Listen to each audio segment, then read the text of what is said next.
And what Israel's doing baffles me now. Esther Solomon, the editor of the English version of Haaretz, the oldest newspaper in Israel, wrote one about 3 days ago, and she said, Bibi Netanyahu is waging war on three things: Israel's democracy, Jews from Europe who are more liberal than others. He doesn't want them to come anymore. He wants Ben Gvir and Smotriches only. And three, Gaza and the Palestinians. And now Syria. He's killing people in Syria now with both his air force and his ground forces. That he's doing for us. That's the way I read it. He's widening the war for us because we want that instability. We tried to get rid of Bashar al-Assad for 25 years. Before that, we tried to get rid of his father. We tried to mess Syria up badly, and we did with our sanctions. And now why haven't we lifted them? Well, we haven't lifted them because we still want Syria to be a basket case. And Israel is happy to go in there and weave the basket. And that's what they're doing now. I wouldn't be surprised if Netanyahu stays in there if they start doing it with respect to Jordan and maybe even portions of Egypt. So I think Esther is right.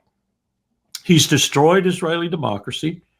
He wants to get more and more people immigrating to Israel who are like Ben Gvir and Smotrich, right-wingers par excellence.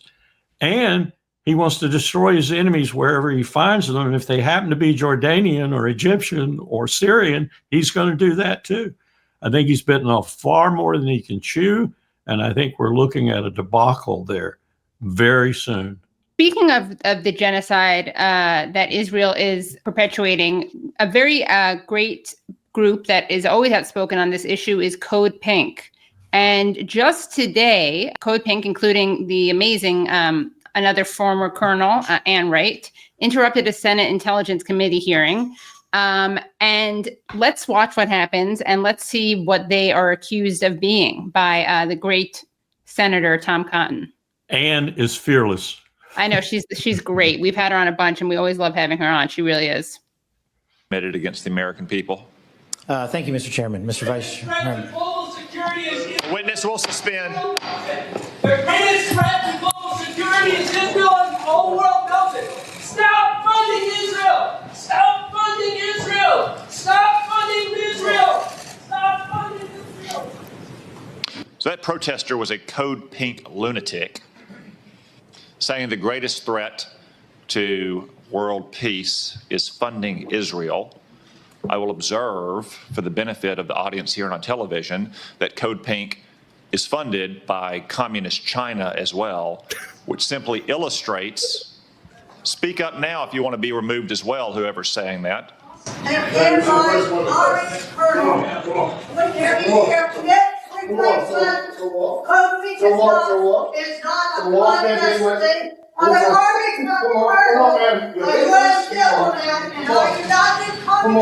In the Senate Intelligence hearing. So that's Ann Wright, who was at the State Department, was a diplomat, a colonel, and as she pointed out, had a hip replacement, and they are shoving her out just for merely opening her mouth and speaking the truth, calling for an end to genocide, and also just correcting the record in terms of the smear from Tom Cotton.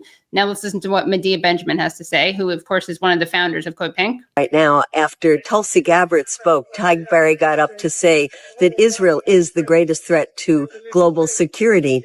As he was pulled out, Senator Tom Cotton, who is in charge of the hearing, said that person was CODEPINK, and he mentioned Israel because CODEPINK is funded by the Chinese Communist Party. That is such slander. That is such lies.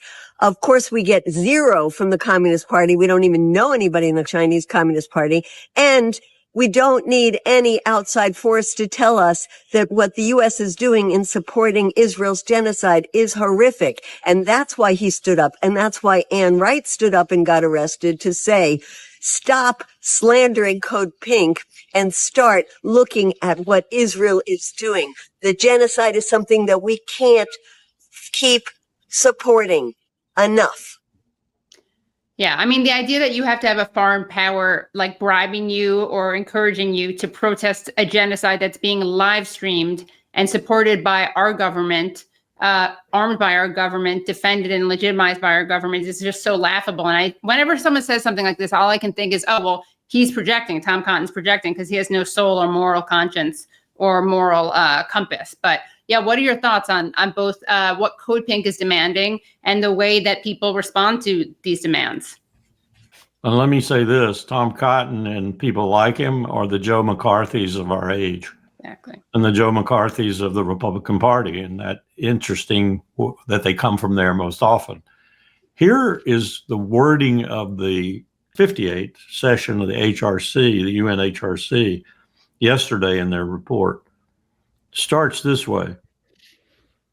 This is the title, quote, "More than a human can bear, Israel's systematic use of sexual, reproductive, and other forms of gender-based violence since October the 7th, 2023. This is the Independent International Commission of Inquiry on the occupied Palestinian territory, including East Jerusalem and Israel." And that report I read, it is horrible. It is absolutely horrible. And that doesn't even talk directly about the genocide, the killing. We keep seeing 50,000, 40,000. Ralph Nader is probably closer to the truth.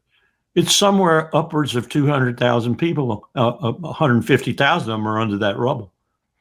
It's in Hamas's interest not to report the total numbers because the Palestinians are getting angry with Hamas. Today, the anger reached a crescendo around the Nazarene corridor. 200,000 people, 50% of which are children and women.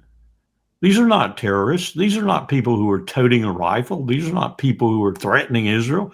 These are people Israel wishes to expunge from the face of the earth. And apparently Donald Trump is perfectly willing to go along with that, as Joe Biden was.